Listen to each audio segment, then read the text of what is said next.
Sir ಇವತ್ತು BJP ರಾಜ್ಯಾದ್ಯಂತ ಪ್ರತಿಭಟನೆ ಮಾಡ್ತಾ ಇದೆ ಸರ್. ಅದ್ರ ಜೊತೆಗೆ ದಾವಣಗೆರೆ ಮಧ್ಯ ಕರ್ನಾಟಕದಲ್ಲಿ ಯೂರಿಯಾ ಕಡಿಮೆ ಆಗಿದೆ ಅನ್ನುವಂಥದ್ದು ಬಹಳ ಗಂಭೀರವಾದಂಥ ಸ್ವರೂಪ ಪಡ್ಕೊಳ್ತಾ ಇದೆ.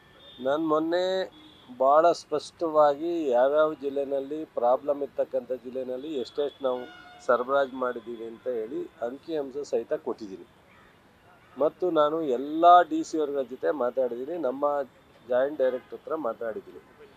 ನಮ್ಮ ಸರ್ಕಾರದ ಮುಖ್ಯ ಕಾರ್ಯದರ್ಶಿಗಳು ಸಹ ಶಾಲಿನಿ ರಜನೀಶ್ ಅವರು ನಿರಂತರವಾಗಿ ಎಲ್ಲ ಡಿ ಸಿ ಜೊತೆ ಸಂಪರ್ಕದಲ್ಲಿದ್ದಾರೆ. ನಮ್ಮ ಕಾರ್ಯದರ್ಶಿ ಸೆಲ್ವಕುಮಾರು, ಕಮಿಷನರು ಪಾಟೀಲು, ಡೈರೆಕ್ಟರ್ ಪುತ್ರ ಸಹ ನಿರಂತರವಾಗಿ ಈ ವಿಚಾರದಲ್ಲಿ ಸಂಪರ್ಕದಲ್ಲಿದ್ದಾರೆ. ಬಿ ಜೆ ಪಿಯವ್ರಿಗೆ ಏನಾಗಿದೆ, ಏನು ಮಾಡೋಕ್ಕೆ ಕೆಲಸ ಇಲ್ಲ. ಕೇಂದ್ರದಲ್ಲಿ ಹೋಗಿ ಇರೋ ರಾಜ್ಯ ಸಮಸ್ಯೆನ ಹೇಳೋದಕ್ಕೆ ದಮ್ಮಿಲ್ಲ. ಏನಂತಾರೆ ಕನ್ನಡದಲ್ಲಿ, ನಮ್ಮ ಮಂಡ್ಯ ಭಾಷೆಯಲ್ಲಿ ದಮ್ಮಿಲ್ಲ. ನಾನು 15 ದಿವಸ ಮುಂಚಿತವಾಗಿ ಎಲ್ಲ ಎಂ ಪಿಗಳಿಗೆ ಲೆಟ್ರ್ ಬರೆದಿದ್ದೀನಿ, ಈ ರೀತಿ ಸಮಸ್ಯೆ ಆಗುತ್ತೆ, ನೀವೆಲ್ಲ ಕೋಆರ್ಡಿನೇಟ್ ಮಾಡಬೇಕು ಅಂತ. 4 ಜನ ಮಂತ್ರಿಗಳಿಗೂ ಲೆಟ್ರ್ ಬರೆದಿದ್ದೀನಿ. ಮತ್ತು ನಮಗೆ ಬೇಕಾಗಿರ್ತಕ್ಕಂಥ ಅವರ ಅಲೋಕೇಶನ್ ಪ್ರಕಾರನೇ 1.5 ಲಕ್ಷ ಏನು ಮೆಟ್ರಿಕ್ ಟನ್ನು ಸರಬರಾಜು ಆಗಬೇಕು. ಅದ್ರ ಬಗ್ಗೆ ನಾನು 1 ತಿಂಗಳಿಂದ ಮಂತ್ರಿಯವ್ರನ್ನ ಭೇಟಿ ಮಾಡಿಕೊಟ್ಟಿದ್ದೀನಿ. ನಾನು ಸಹ ಪತ್ರ ಬರೆದಿದ್ದೀನಿ, ಮುಖ್ಯಮಂತ್ರಿಗಳೂ ಪತ್ರ ಬರೆಸಿದ್ದೀನಿ. ಇನ್ನೇನು ಮಾಡಬೇಕಂತೆ ವಿಜೇಂದ್ರಗೂ ಅಶೋಕ್ಗೂ? ಇದು 100ಕ್ಕೆ 100 ಕೇಂದ್ರ ಸರ್ಕಾರ ಸರಬರಾಜು ಮಾಡ್ತಕ್ಕಂಥದ್ದು. ನಾವು ಒಂದು ಡಿಸ್ಟ್ರಿಬ್ಯೂಷನ್, ನಮ್ಮದು 100ಕ್ಕೆ 100 ಕೇಂದ್ರ ಸರ್ಕಾರದವರು ಈ ಸಪ್ಲೈ ಕೊಡ್ತಕ್ಕಂಥದ್ದು. ಯಾರು ತಪ್ಪಂತೆ? ನಾನು ಈ ಇಶ್ಯೂನ ಪೊಲಿಟಿಕಲ್ ಇಶ್ಯೂ ಮಾಡೋದು ಬೇಡ ಅಂತೇಳಿ ನಾನು ನಮ್ಮ ಮುಖ್ಯಮಂತ್ರಿಗಳು ರೈತರ ಸಮಸ್ಯೆನ ಸಂಪರ್ಕ ಇಟ್ಕೊಂಡು ಬಗೆಹರಿಸೋಣ ಅಂತೇಳಿ ನಾನು ಇಲ್ಲಿವರೆಗೆ ಪೊಲಿಟಿಕಲಿ ಟೀಕೆಗೆ ಹೋಗಿರಲಿಲ್ಲ. ಇವ್ರು ಪೊಲಿಟಿಕಲಿ ಟೀಕೆಗೆ ಹೋದ್ರೆ ನಾವು ಪೊಲಿಟಿಕಲಿ ಮಾತಾಡಬೇಕಾಗತ್ತೆ, ಅನಿವಾರ್ಯ. ಇವರಿಗೆ ಹಿಂದಿಂದ ನೋಡ್ಕೊಂಬಂದಿದ್ದೀನಿ 2 ವರ್ಷದಿಂದ. ಯಾವ ಇಶ್ಯೂನಲ್ಲಿ ರಾಜ್ಯದ ಬಿ ಜೆ ಪಿ ಅವತ್ತಿದ್ದಂಥ ಸಮಿಸರು, ಹೊಸ ಸಂಸದರು ಅಥವಾ ಮುಖಂಡರಿಗೂ ಕನಿಷ್ಠ ರಾಜ್ಯದ ಸಮಸ್ಯೆ ಬಗ್ಗೆ ಕೇಂದ್ರದಲ್ಲಿ ಹೋಗಿ ಅವರ ಮಂತ್ರಿಗಳ ಹತ್ರ, ಹಣಕಾಸಿನ ಮಂತ್ರಿ ಹತ್ರ, ಪ್ರಧಾನಮಂತ್ರಿ ಹತ್ರ ಅಥವಾ ಯಾವುದೇ ಇಲಾಖೆ ಮಂತ್ರಿ ಹತ್ರ ಮಾತಾಡೋದಕ್ಕೆ ದಮ್ಮಿಲ್ಲದೆ ಇರೋರು ಇಲ್ಲಿ ಏನು ಪ್ರತಿಭಟನೆ ಮಾಡ್ತಾರೆ ಅವರು? ನಾವು ಅವ್ರ ಹತ್ರ ಹೇಳಿಸ್ಕೊಂಡು ಜನರಿಗೆ ಸಹಾಯ ಮಾಡಬೇಕಾದಂಥದ್ದಿಲ್ಲ. ನಮಗೆ ರಾಜ್ಯದ ಜನರ ಬಗ್ಗೆ ಕಮಿಟ್ಮೆಂಟ್ ಇದೆ, ರೈತರ ಬಗ್ಗೆ ಕಮಿಟ್ಮೆಂಟ್ ಇದೆ. ನಾವು ನಿರಂತರವಾಗಿ ಮಾಡ್ತಾಯಿದ್ದೀವಿ. ಈಗ ರೈಲ್ವೆ ಆಫೀಸರ್ ಹತ್ರನೂ ಮಾತಾಡಿದ್ವಿ. ಕೊಪ್ಪಳಲ್ಲಿ 3 ರೇಕು ಇವತ್ತು ತರಲಿಕ್ಕೆ ಅರೇಂಜ್ ಮಾಡಿದ್ದೀವಿ. ಅಲ್ಲಿ ಅದನ್ನು ತಕ್ಷಣ ಮ್ಯಾನ್ ಪವರ್ ಹೆಚ್ಚಿಗೆ ಹಾಕ್ಕೊಂಡು ಅದನ್ನು ತೊಗೊಂಡು ಮಾಡಲಿಕ್ಕೆ ಹೇಳಿದ್ದೀನಿ. ಈ ಏನು ಸಮಸ್ಯೆ ಇರ್ತಕ್ಕಂಥ ಜಿಲ್ಲೆನಲ್ಲಿ ಎಲ್ಲ ಜಿಲ್ಲೆನಲ್ಲೂ ರಿಕ್ವೈರ್ಮೆಂಟ್ಗಿಂತ ಜಾಸ್ತಿ ಕೊಟ್ಟಿದ್ದೀವಿ. ಹೇಳ್ತಾರಂತೆ ಅಡ್ವಾನ್ಸು. ಈಗ ಇಲ್ಲಿವರೆಗೆ ಯಾವತ್ತೂ ಸಹ ನಮ್ಮಲ್ಲಿ ಹಳೆ ಸ್ಟಾಕ್ ಇತ್ತು, ಅದನ್ನು ಸಪ್ಲೈಗೆ ತಗೋತಿರಲಿಲ್ಲ. ಈ ಬಾರಿ ಹೊಸದಾಗಿ ನಿಮ್ಮ ಹತ್ರ ಹಳೆ ಸ್ಟಾಕ್ ಇದೆಯಲ್ಲ, ಹಳೆ ಸ್ಟಾಕ್ ಇರ್ತಕ್ಕಂಥದ್ದು ಈ ರೀತಿ ಮುಂಗಾರು ಬೇಗ ಆದಾಗ ಅಥವಾ ಏರಿಯಾ ಜಾಸ್ತಿ ಆದಾಗ ಹೆಚ್ಚು ಬೇಡಿಕೆ ಬಂದಾಗ ಉಪಯೋಗಿಸೋದಕ್ಕೆ.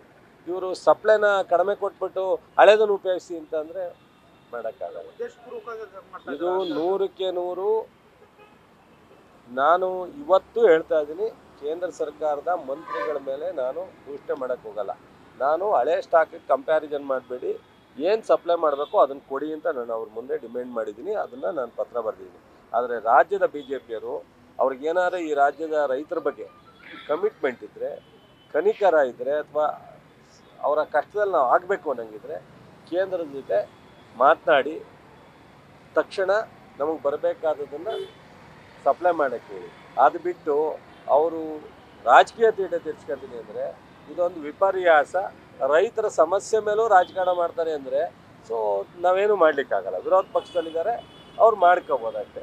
ಬಟ್ ನಾವು ಯಾವುದೇ ಕಾರಣಕ್ಕೆ ರೈತರಿಗೆ ಸಮಸ್ಯೆ ಆಗಲಿಕ್ಕೆ ಬಿಡಲ್ಲ. ಬಟ್ ನಮ್ಮ ಸರ್ಕಾರ, ನಮ್ಮ ಇಲಾಖೆ, ಮುಖ್ಯಮಂತ್ರಿಗಳು, ನಾನು ನಿರಂತರವಾಗಿ ಈ ವಿಚಾರದಲ್ಲಿ ರೈತರ ಜೊತೆ ಸಂಪರ್ಕದಲ್ಲಿದ್ದೀವಿ. ಎಲ್ಲ ಜಿಲ್ಲೆನಲ್ಲೂ ಸಹ ನಾವು ಇಶ್ಯೂ ಮಾಡಿಸ್ತಾ ಇದ್ದೀವಿ. ಎಲ್ಲ ಜಿಲ್ಲೆನಲ್ಲೂ ಎಲ್ಲೆಲ್ಲಿ ಕೊರತೆ ಇದೆ ಅದನ್ನು ಅಟೆಂಡ್ ಮಾಡ್ತಾ ಇದ್ದೀವಿ. ಕೇಂದ್ರದಿಂದ ಬರಬೇಕಾದಂಥ 1.5 ಲಕ್ಷ ಮೆಟ್ರಿಕ್ ಟನ್ ಏನಿದೆ ತಕ್ಷಣ ಕೊಡಲಿಕ್ಕೆ ನಾವು ಏನು ಎಫರ್ಟ್ ಹಾಕಬೇಕು ಎಲ್ಲ ಥರದ ಎಫರ್ಟ್ ಹಾಕಿದೆ. ತಾಕತ್ತಿದ್ದರೆ, ಗೌರವ ಇದ್ದರೆ ಈ ರಾಜ್ಯದ ಬಿ ಜೆ ಪಿ ಲೀಡರ್ಗಳಿದಾರಲ್ಲ, ಅವರು ಅಲ್ಲಿಯ ಮಂತ್ರಿಗಳ ಜೊತೆ, ಅಲ್ಲಿಯ ಅಧಿಕಾರಿಗಳ ಜೊತೆ ಮಾತನಾಡಿ ಕೊಡಿಸ್ಕೊಡಿ. ನೋಡಿ, ಇಲ್ಲದೆ ಇರೋದು ಹೇಳಿದ್ರೆ ನಾನೇನು ಮಾಡಲಿಕ್ಕಾಗಲ್ಲ. ಅವ್ರಿಗೆ ಉತ್ತರ ಅದಲ್ಲ. ಯಾವುದೋ ಒಂದು ಸೊಬಗು ತೊಗೊಂಡು ನಾವು ವಿಜಿಲೆನ್ಸ್ ಇದೆ, ಡಿಸ್ಟ್ರಿಕ್ಟ್ ಕಮಿಷನರ್ಗೂ ಹೇಳಿದ್ದೀವಿ, ಎಲ್ಲಿ ಈ ಥರ ಏನಾದ್ರು ಇದ್ರೂ, ಈಗ ಸಾವಿರಾರು ರೀಟೈಲ್ ಸೆಂಟರ್ಗಳಿದ್ದಾವೆ, ಎಲ್ಲ ರೀಟೈಲ್ ಸೆಂಟರ್, ನಾವು ಎಷ್ಟೋ ರೀಟೈಲ್ ಸೆಂಟ್ರ್ ಈ ಥರದ್ದೇನೋ ಬಂದವೆ ಬ್ಲ್ಯಾಕ್ ಲಿಸ್ಟ್ ಸೇರಿ ಬಂದ್ ಮಾಡಿದ್ವಿ, ಕ್ರಮ ತಗೋತೀವಿ, ಅವ್ರ ಮೇಲೆ ಪೆನಾಲ್ಟಿ ಹಾಕ್ತೀವಿ, ಆ ಥರದ್ದು ನಿರಂತರವಾಗಿ ನಡೆಯುತ್ತೆ. ಅದ್ರದ್ದು ಮೇಜರ್ ಇಶ್ಯೂ ಅಂತ ಹೇಳೋದಲ್ಲ, ಯಾವುದೋ ಒಂದು ನಡೆದಿದ್ರೆ ಅದ್ರ ಮೇಲೆ ಕ್ರಮ ತಗೋತೀವಿ. ಸೊ ಇಂಥ ದೊಡ್ಡ ರಾಜ್ಯದಲ್ಲಿ ಯಾವುದೋ ಒಂದು ಅಂಗಡಿ ತಪ್ಪು ಮಾಡಿಲ್ಲ ಅಂತ ನಾನು ಡಿಪೆಂಡ್ ಮಾಡ್ಕೊಳಕ್ಕೆ ಹೋಗಲ್ಲ, ಮಾಡಿದ್ರೆ ಅದ್ರ ಮೇಲೆ ಕ್ರಮ ತಗೋತೀವಿ. ಸರ್, ಈಗ ವಿಜೇಂದ್ರ ಅವರು ಹೇಳ್ತಾ ಇದ್ದಾರೆ ರಾಜ್ಯಕ್ಕೆ 8.70 ಲಕ್ಷ ಟನ್ ಮೆಟ್ರಿಕ್ ಟನ್ ಬಂದಿದೆ. ರಾಜ್ಯದಲ್ಲಿ ಇರ್ತಕ್ಕಂಥದ್ದು ಬರೀ 5.2.25 ಅಷ್ಟೇ ಇದೆ. ಉಳಿದಂತ 2.5 ಮೆಟ್ರಿಕ್ ಟನ್ ಎಲ್ಲೋಯ್ತು ಅಂತ ಪ್ರಶ್ನೆ ಮಾಡ್ತಾ ಇದ್ದಾರೆ. ಬುದ್ಧಿ ಇದ್ರೆ ಅವನಿಗೆ ಈ ಬಪ್ಪರ್ ಯಾವುದು ಅಂತ ಗೊತ್ತಿಲ್ಲ, ವರ್ಲ್ಡ್ ಬ್ಯಾಲೆನ್ಸ್ ಯಾವುದು ಅಂತ ಗೊತ್ತಿಲ್ಲ. ನಮ್ಮ ವಿಜಯಣ್ಣಗೆ ನಾನೇನು ಮಾಡಲಿ, ಪಾಪ ಅನುಭವದ ಕೊರತೆ. ನಮ್ಮ ಅಶೋಕಂಗೆ ಎಲ್ಲ ಮಂತ್ರಿ ಮಾಡಿರೋ ಅನುಭವ ಇದ್ದಾರೆ, ಯಜಮಾನ್ರಿಗೆ ಅವ್ರಿಗೆ ಮಾತಾಡೋಕ್ಕೆ ಬರಲ್ಲ. ವಿಜೇಂದ್ರ ಅವ್ರಿಗೆ ಇಂಡೈರೆಕ್ಟಾಗಿ ಅನುಭವ ಇದೆ, ಡೈರೆಕ್ಟ್ ಅನುಭವ ಇಲ್ಲ, ಪಾಪ ಅವ್ರಿಗೆ ಮಾತಾಡೋಕ್ಕೆ ಬರಲ್ಲ. 8.25 ಲಕ್ಷದಲ್ಲಿ ಬಂದಿರ್ತಕ್ಕಂಥದ್ದು 5,27,000. ಹಳೇದು 6,50,000 ಬರಬೇಕಾಗಿತ್ತು, 5 ಲಕ್ಷದ ಚಿಲ್ಲರೆ ಬಂದಿದೆ, ಇನ್ನೂ 1.5 ಲಕ್ಷ ಬರಬೇಕು. ಹಳೆ ಇದು ಸ್ಕೇರಿ 8 ಲಕ್ಷ ಇರೋದು, ಹಳೇದನ್ನು ಬಿಡ್ರಿ ಮಾಡ್ತಾ ಇದ್ದೀವಿ. ಸೊ ಏನು ಬರಬೇಕು ಅದನ್ನು ಬರಲಿ ಅಂತ ಹೇಳಿರೋದು. ಅವ್ರಿಗೆ OB ಯಾವುದು, ಸಪ್ಲೈ ಯಾವುದು ಅದನ್ನೇ ಗೊತ್ತಿಲ್ಲ, ಅವ್ರಿಗೆ ಏನು ಮಾಡೋಕ್ಕಾಗುತ್ತೆ. ನಾನು ಹೋದಾಗ ಫರ್ಟಿಲೈಸರ್ ಮಿನಿಸ್ಟ್ರಿ ಸಿಕ್ಕಿರಲಿಲ್ಲ, ಶಿವರಾಜ್ ಸಿಂಗ್ ಚೌಹಾಣ್ ಅವ್ರ ಜೊತೆ ಮಾತನಾಡಿ, ಅವರು ಅಗ್ರಿಕಲ್ಚರ್ ಮಿನಿಸ್ಟರ್ ಆದ್ದರಿಂದ ನಾನು ಅದನ್ನು ಮಾತನಾಡಿ ಸರಿಪಡಿಸ್ತೀನಿ ಅಂತ ಹೇಳಿದರು. ಅವ್ರಿಗೆ ನನ್ನ ಪತ್ರನೂ ಕೊಟ್ಟು ಹೇಳು ಬಂದು. ನ್ಯೂಸ್ ಫಸ್ಟ್ ನಿರ್ಭೀತಿಯಿಂದ ನಿಮ್ಮ ಪರವಾಗಿ.